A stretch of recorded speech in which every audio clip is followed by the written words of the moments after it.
Until December 21st, code Incon is 30% off your G Fuel. That's right, Papa Incon is turning into Santa to bring you all of your G Fuel formula that you need, so get it before the deal runs out.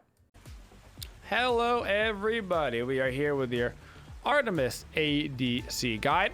Gonna be grabbing ourselves a Hunter's Blessing, Tier 1 Devourer's Gloves, 3 health pots, a multi-pot, and of course, our beat. ARTEMIS right now, still widely considered one of the worst hunters in the game. It's usually her and AMC right now kind of battling it out. I would personally take AMC over ARTEMIS, and that's just because he actually has pretty decent early game clear. So ARTEMIS's biggest issue is that her clear sucks pretty bad, and by pretty bad I mean one of the worst hunter clears in the game, and she also has no real escape skill until she gets level 5 and can kind of use TUSKY as a defensive ability. So your #1 goal with ARTEMIS is to just farm. Against most of the hunters in the meta right now, you're simply not going to be able to box them. Certainly not until you get your ulti online. So we're just going to be sitting down, and our goal is going to be farm. Luckily, we do have ourselves a Capri with us. Capri is actually a great god to pair with ARTEMIS. ARTEMIS will turn in to an ultra late game hyper carry, but honestly, most games aren't making it that long. I would say the average Smite game right now is about 25 minutes maybe. And I would say that that's right about the time where she's really coming online. So you just got to be a little bit careful about that one. Get rid of that little taunt right there. So at level 2, we're going to grab our 2. We're going to be able to get a little bit of movement speed off of this. Try to use it as an escape if we need to. Using our 3, preferably as poke and clear at the same time. We got to be careful right now. We might be getting ganked. So he's got to go ahead and back it up. We did force them, it seems, to use their shell right there. So that's not a horrible trade for us. ARTEMIS should also be okay into Dan's. The one thing you really want into Danza is a CC immune ulti. As long as you have a CC immune ulti into Dan's, you're actually in an okay spot. Because you have to be able to CC immune his ultimate, or to jump over a wall to make sure that it hits a wall. So ARTEMIS should actually be fairly decent into it, because if he tries to come and rocket blast me, I can just throw down TUSKY, and if he's trying to ride his rocket right on enemy, which sounds very dirty, I will have the CC immunity, and I will be protected by TUSKY, who will immediately hit him right as he comes on out. Oh, we're gonna be able to just barely grab that kill right there. This is a very aggressive lane. Like I said, luckily we have Capri with us. Capri is the probably best pairing in the game right now. Capri and Yamoja. If you're playing with a hyper carry, particularly with somebody that doesn't have a lot of lane clear, then Capri and Yamoja are just the way to go. They both provide so much lane clear, and they also provide so much potential defense. So if you're gonna pick an ARTEMIS, hopefully you know who your dual lane partner is, and you can have them pick a Capri or Yamoja. Gonna help keep you alive and help you in that early game wave clear. So hopefully you don't lose too many of your purple buffs while you are getting out cleared. Gonna be focusing right on our Devo gloves. Gonna be getting them first. We need to get those online ASAP so we can start to get those stacked. We're not in any rush to get into fights, so we don't mind the kind of passive gameplay around the Devos. All we're doing is focusing on farming. For our leveling order, we're going to be grabbing our 3 as our main ability. This is just going to give us straight up damage which we're going to use to lane clear. Make sure when you're using this ability, you're trying to hit the enemy gods and creeps at the same time. So preferably, you're going to be using it back by the archers. You hit the archers and you hit a god or two at the same time. It's just going to help you maximize the damage from this ability. God damn, this taunt is so good. So like right there, I throw down my 3. I get the clear on the archers, but I also hit Danza, which gives us a little bit of poke, which is nice. You're of course going to grab your ultimate whenever you can. Your ultimate is really what's going to make Artemis worthwhile. So once you have Tusky online, you can start to play a little bit more aggressive. Right there, I got level 5 before the Danza did, which is beautiful for us. So we get to play super, super aggressive in the lane. If you get level 5 on Artemis before the enemy team, to be fair, this basically goes for any hunter. If you get that level 5 first in the lane, you should be trying to initiate that fight right then and there. Having your ultimate over the enemy team is a massive fighting advantage. You got to make sure you want to rank up Tusky whenever you can, because that is going to increase the stun duration. So you're going to rank up your 4, then your 3, and then your 2, and then your 1 in level order for max. You get your 2 second because this is going to give you increased attack speed and movement speed. So this can be used as an offensive or a defensive ability. And it's going to increase the duration. Excuse me, it's not going to increase the movement speed. It's going to increase the duration of the movement speed, but it's also going to increase your attack speed and the duration of that attack speed. Not to mention, it also reduces the cooldown on this ability. Finally, you level up your root. All your root does when you level it up is give you some extra damage on it. If you're using the root for the damage, it's already a lost cause. You're just using it for the CC for that 2 second root, so they have to stand there and just absolutely tank your shots to the dome. So in order to get the most use out of your root, you're going to be using it right after your ultimate. So the root is actually not a super easy ability to hit. They recently extended out the range on this ability by about 5 meters, so you can use it a little bit farther away. Being able to use it a little bit farther away isn't that big of a deal. The 2 most common things that you're going to be using for on the Artemis trap is you're going to be running away, right? So say I'm getting chased by a Ratatasker right behind me. I'm running away. I'm just throwing it down right on my feet, so it appears right behind me. And that way it roots the target who is chasing me. This works particularly well when you're getting chased by a melee character. The other time that you're really going to be using this ability is right after Tusky. So Tusky's going to come out. He is going to stun the target. As soon as that stun basically comes out, you're going to go for an auto attack and then your root. And then you're going back in your auto attacks once again. So that way you can't possibly miss your root. So I'm going to pop my ulti right here. Danza goes ahead and uses his beads, but then he uses his rockets. Now I know he can't go anywhere, and I'm going to be able to win that fight. So Danza Burrow, for those that haven't played with or against him yet, he really doesn't like when people get all up in his business, and he doesn't like AoEs. So for his leaf ability, any shot that does damage to him is going to take him out of that. So something like an AoE, like our Hail of Arrows, is going to be perfect for just taking him right on out of that ability. And of course, his ultimate, it has a big channel time, so he can't really try to use it in combat. If he does try to use it in the middle of combat, run right at him, get some damage on him at first, and then the second it goes off, he's going to try to stun you with it.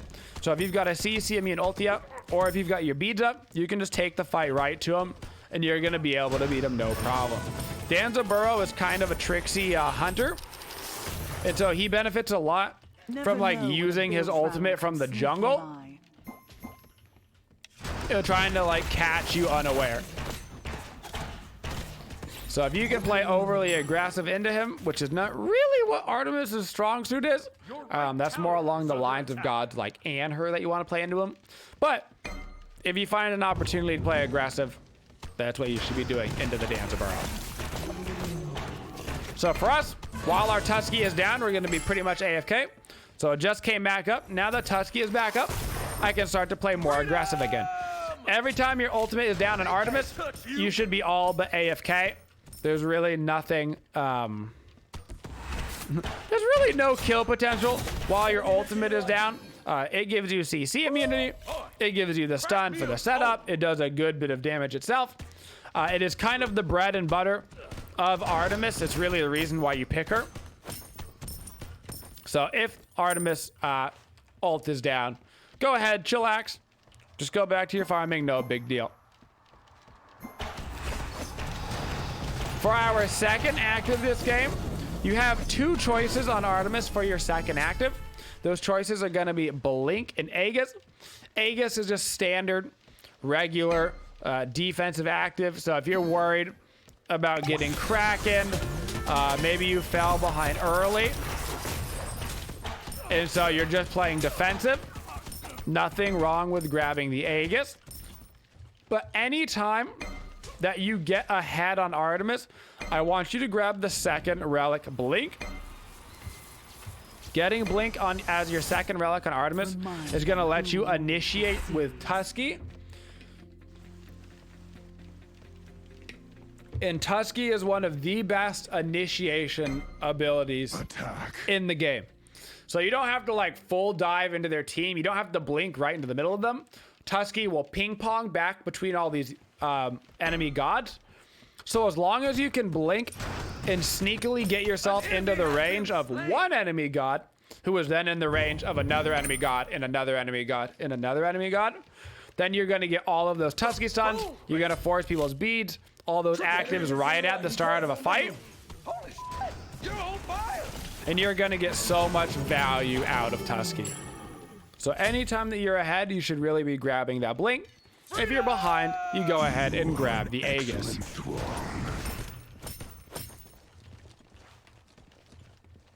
For our third item, we are grabbing Fail Not. Fail Not is an item that you're probably seeing pop up more and more and more in the Hunter role.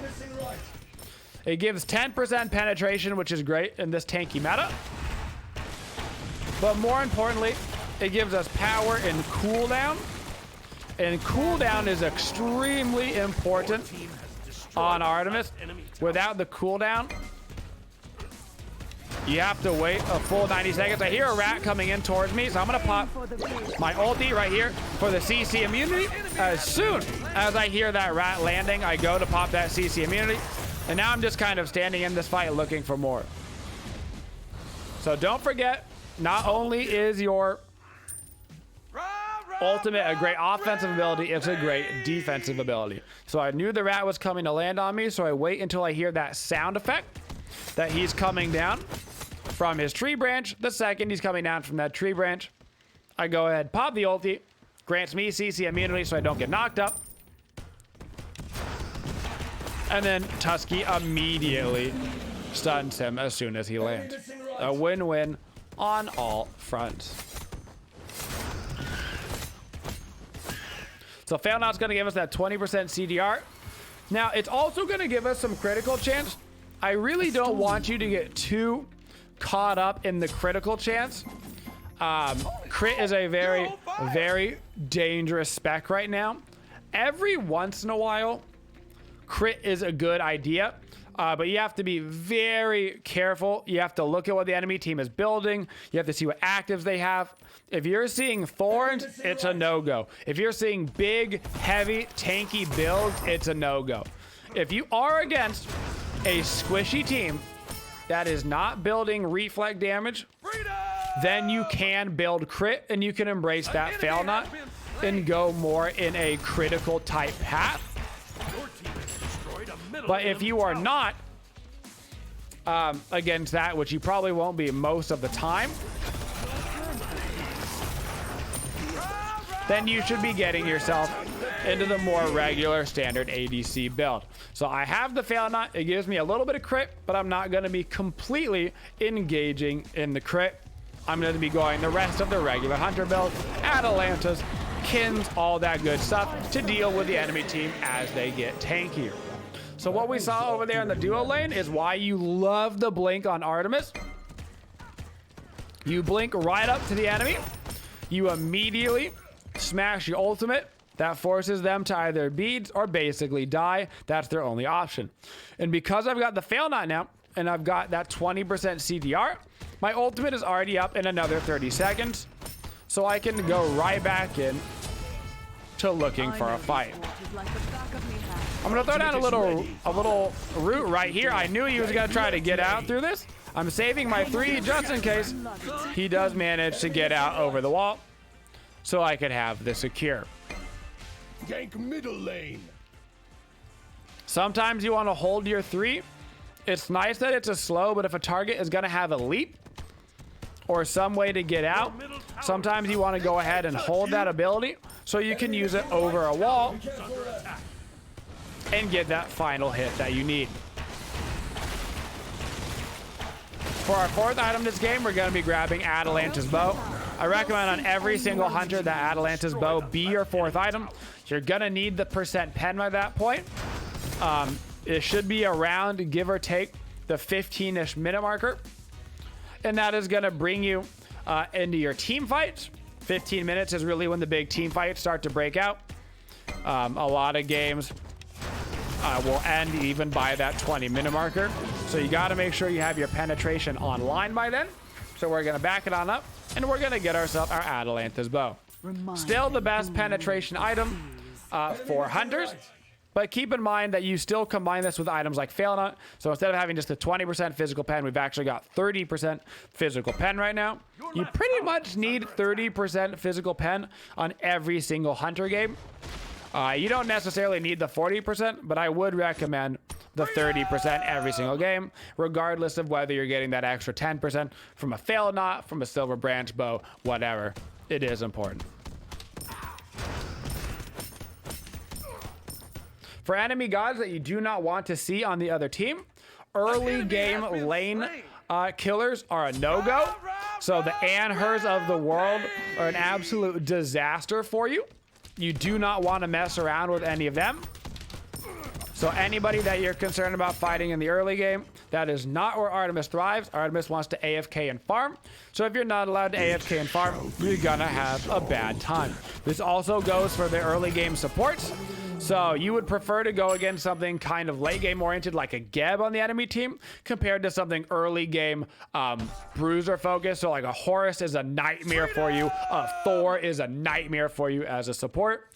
In general, walls are also a nightmare for you. So Thors, Ymirs, anybody that's creating a wall, in Odin, because you have no jump and no getaway skill, that will also be problematic, especially if you'd like, if you're against like an Odin or any of these wall characters, and your team doesn't get a Phantom, because who buys a Phantom, right? Against like just a wall, you're just gonna sit there and you're pretty much gonna die, and it sucks. So you do not want to go against walls.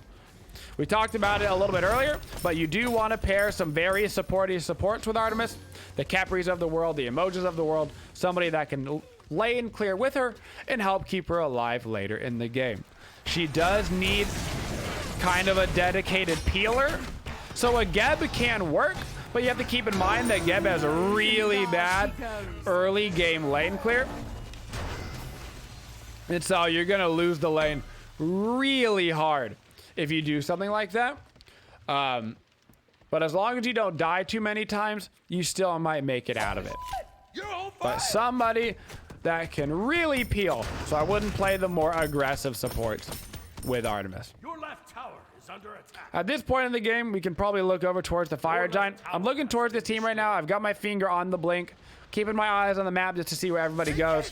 Looks like the team is going to be able to pretty much take everybody out, so I'm not going to waste my blink ulti. I'm going to throw down a little root right here where she's going to come down, and we're going to be able to grab this tier 2 tower and then go straight over to the Fire Giant. So my initial plan right there was to go ahead and blink and ulti, but because the team was doing so well against them, I'm going to go ahead and save my abilities if a fight continues to break out. You have absolutely no Fire Giant clear on Artemis, or no Fire Giant secure, I should say. So it's really somebody else's job to do it. If you have to try to secure, you can just go ahead and save your 3. That is your best case scenario. Another thing that you can do is you can try to throw down your ultimate and use it as kind of a zoning tool. So Tusky will stand there for a couple of seconds. and just kind of chillax and look around. So like if I press, let's see right here. I'm gonna do a little boop boop. See if that gets in range of the Raw. I might actually go to the Ratatasker as well, which is gonna let me get in range and go ahead and hit him with the 3. So that's what I'm talking about with Tusky, like ping-ponging to the next character and the next character. I didn't have to be in range of the Ratatasker in order to hit him with my ulti. So I blink, which gives me close enough to Raw. It goes and kills Raw. The second it goes out, I can bring it up and go up to the Ratatasker. That is exactly how you want to be utilizing your Tusky in these team fights. You don't want to blink into the middle of the team. You want to blink to be in range of one of the team members. So that way you can immediately hit them with a full combo. Now we're going to be getting ourselves into our Kins. After our Kins, we are selling our Hunter's Blessing, and we're going to be getting ourselves into an Oboe. Now, this Oboe is going to overcap us pretty decently with our attack speed. That's okay. We don't mind that when our stim is popped. It's also going to give us the opportunity to go ahead in the ultra late game and sell our boots, and we can grab a silver branch bow. We're going to get some extra power from having the overcapped attack speed with our stim. And we're also going to be brought up to 40% penetration. Another item that we could go this game. They don't have a lot of reflect damage. No thorns. They're not super tanky. Wind Demon is also a great choice here. Going to help give us that last 10% pen if you want it. And also going to give us a little bit of extra crit for a game where crit's a little viable. So I'm just throwing down my ulti right now just defensively, and I'm just railing on whatever target is in front of me. I've got a bunch of pen, a bunch of damage. We've got a massive lead, and so we can just hold right down on that W key right into the Titan room. Now you can get the Oboe a little bit earlier on the Artemis if you would like to. You could grab it as a third item if you did not want the fail knot. But for Artemis, I almost always recommend getting that fail knot first, because if you don't get it first, that Tusky being on such a low cooldown is really detrimental to you. And with the enemy having your cooldowns on lock, they're just going to come over and kind of gank you over and over and over again. So you need to be careful about that, which is why I always recommend that fail knot third, and then you get into the more attack speed oriented items. We already talked about that last item. It was either going to be filled with a silver branch bow or a Wind Demon, depending on how we are feeling. Either way, that was going to give us that last % pen that we needed in order to get up to the full 40%. They didn't really have any hardcore defense in that game, so I probably would have gone into the Wind Demon for a little bit more crit to help me kill all of those other squishies, guys. And that is our Artemis guide.